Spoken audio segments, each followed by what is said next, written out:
Side है बच्ची की, वो एकदम से 4 नंबर का उसको जो है चश्मा लग गया है। तो ये इतनी जल्दी 4 नंबर का चश्मा और स्पॉन्टेनियस, पहले से पता भी कुछ नहीं चला, तो प्लीज़ बताइएगा इसके बारे में।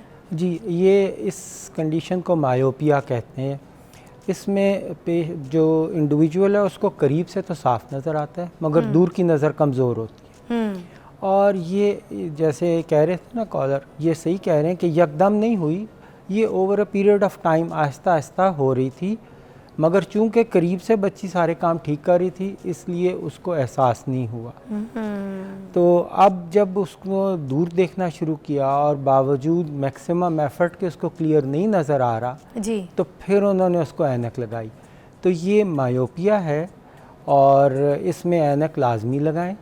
और जैसे मैं कह रहा था पहले कि इसको रेगुलर चेकअप कराएं।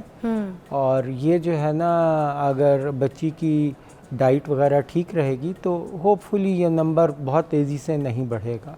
ठीक है। और मुझे ये भी अब बता दीजिएगा, आप वो जो बता रहे थे कि लेज़र्स आ गए हैं, वो किस एज में लेज़र्स हो सकते हैं और आई लेज़र कितने सेफ़ होते हैं, और क्या कंप्लीट आपका नंबर जो है वो 0 पे आ जाता है एज़ यूजुअल? आजकल तो ये जो है ना, लेज़र से रिफ्रैक्टिव सर्जरी बहुत पॉपुलर है। इसमें जो हम आँख की आगे वाला आना है उसको रीशेप कर देते हैं। तो ये उस वक़्त करना चाहिए जब नज़र स्टेबल हो जाए, जो अमूमन 18 से 20 साल की एज में जाके नज़र स्टेबल हो जाती है। यानी कि जितना नंबर बढ़ना होता है या गिरना होता है वो उतना गिर के उधर रुक जाता है। ठीक है। तो जब 1 से 1.5 साल तक नंबर मज़ीद ना बदले तो दैट इज़ द टाइम कि आप उसकी रिफ्रैक्टिव सर्जरी करें। और अब तो ये बहुत सेफ़ है और इसके बहुत अच्छे रिज़ल्ट्स हैं और ऐनक से कम्प्लीटली रिमूव हो जाता है ऐनक, और इंडिविजुअल को बहुत अच्छा। एक आखिरी सवाल करना चाहूँगी कि ये जो छोटे छोटे बच्चे हैं आजकल फ़ोन्स पे लगे हुए हैं, आईपैड भी यूज़ कर रहे होते हैं क्योंकि सारा काम तो गूगल पे ही हो रहा होता है। बच्चों को गूगल क्लास रूम बना दी, जब से वो आपको पता है कोरोना आया था तो सारे बच्चे इसी पे आ गए थे कोविड के बाद।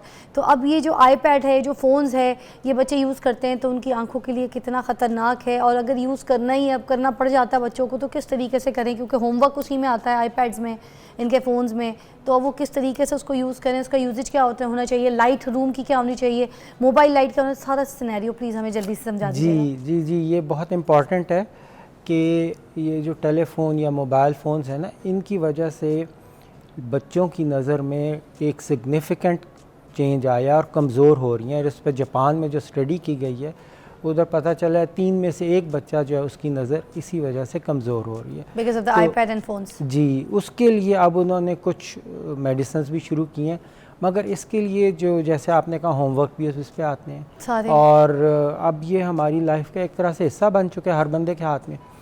तो इसके लिए 2-3 चीज़ें हैं कि जहाँ भी आपको अपॉर्चुनिटी मिले वहाँ पर लैपटॉप या डेस्कटॉप पे काम करें। अच्छा, मोबाइल फ़ोन पे ना करें क्योंकि इस पर फ़ॉन्ट छोटा है, इस पर बहुत बोझ पड़ता है नज़र। तो बच्चों को लैपटॉप दे दें, आईपैड से बेहतर है, जी, होमवर्क एंड एवरी असाइनमेंट्स उनको अपने करने हैं। जी, लैपटॉप दे दें या डेस्कटॉप दे दें जिसकी बड़ी मॉनिटर है। और अगर फ़ोन हम यूज़ करें, suppose this is the phone right I am using here, तो मोबाइल की लाइट जो है वो तेज़ करके हमें मोबाइल को यूज़ करना चाहिए क्या? नहीं, बढ़ा नहीं, के? अगर लाइट बहुत ब्राइट हो ना जी, तो वो हमें एक हद से ज़्यादा तो हमें चुभती है और वो हमारी उसकी रेजोल्यूशन पे भी असर डालेगी। तो मोबाइल की लाइट को कम करना है जी, और कमरे की लाइट को वो तेज़ रखें, तेज़ रखनी। मगर मोस्टली तो यही होता है, लाइट कम करके बुझा के रात के टाइम पे फ़ोन को हम तेज़ करके देख रहे होते हैं, वो नहीं करना, उससे स्ट्रेस बढ़ता है। अगर तो कोई वीडियो देख रहे हैं तो उसमें तो आप बेशक उसकी लाइट जो है ना बढ़ा लें।